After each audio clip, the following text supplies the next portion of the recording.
Thank you for joining us for this episode of Comply on the Fly with M3 and Karen B. Comply on the Fly is your trusted weekly resource for reliable insight and quick answers on common employee benefits compliance questions. Please note, this podcast and the contents herein do not constitute legal advice.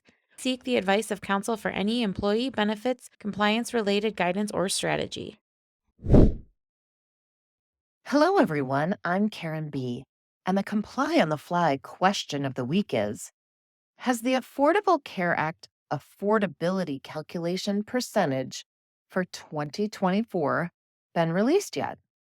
Answer, yes.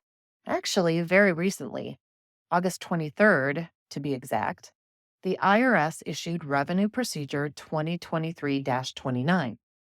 And the affordability percentage has been decreased yet again. As you may recall, the percentage for 2023 is 9.12%, which was a significant drop from 2022. The 2024 percentage is, drumroll, 8.39%, the lowest it has ever been since the employer shared responsibility requirements went into effect. So let's review what this means.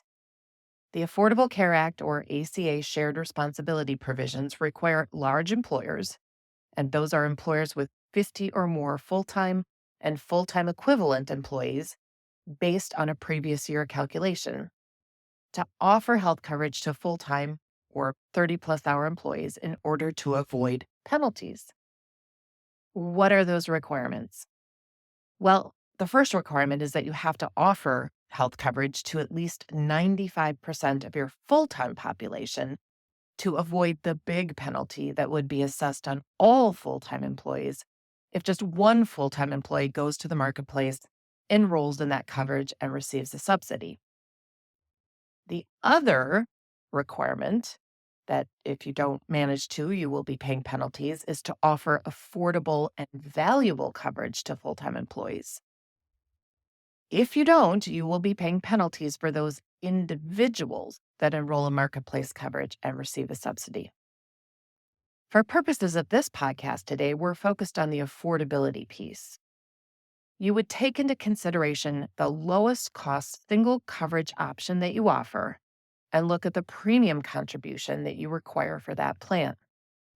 The contribution amount from the employee cannot be more than 8.39% of the current federal poverty level or the employee's wages for the amount to be considered affordable. There are 3 safe harbors to consider when you make this affordability determination. We always suggest starting with a federal poverty level safe harbor because if you can satisfy this safe harbor for all full-time employees, it does not require you to do calculations for each employee based on what they are actually paid. With the new affordability percentage, the federal poverty level safe harbor limit will now be $101.94 per month. Of course, this is done by taking the current FPL, federal poverty level, of $14,580 and multiplying by 8.39% and then dividing by 12 to get the monthly rate. The next safe harbor to look at if you cannot use FPL would be rate of pay.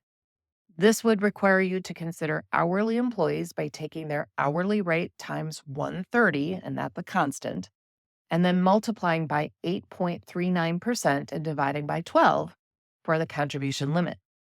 For salaried employees, you would simply take their monthly salary times 8.39% divided by 12 for the limit. The other safe harbor would be the W-2 safe harbor. The same calculations would be used, but this time you would look at box 1 wages for the current year. This safe harbor is difficult to use because you wouldn't necessarily have the current year W-2 for the year in which you are making the offer. Remember, you can use different safe harbors for any reasonable categories of employees provided you do it consistently.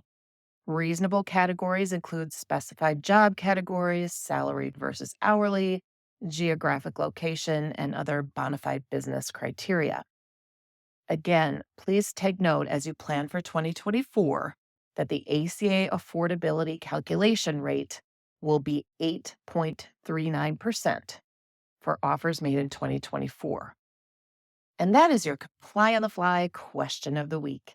Thanks for tuning in. What's on your mind? If you have a pressing compliance question, send it to askkarenb@m3ins.com. We'll do our best to cover it in an upcoming episode. You can now follow and subscribe to Comply on the Fly on Spotify, iTunes, and Google Podcasts. Make sure to tune in next week and encourage others to join us.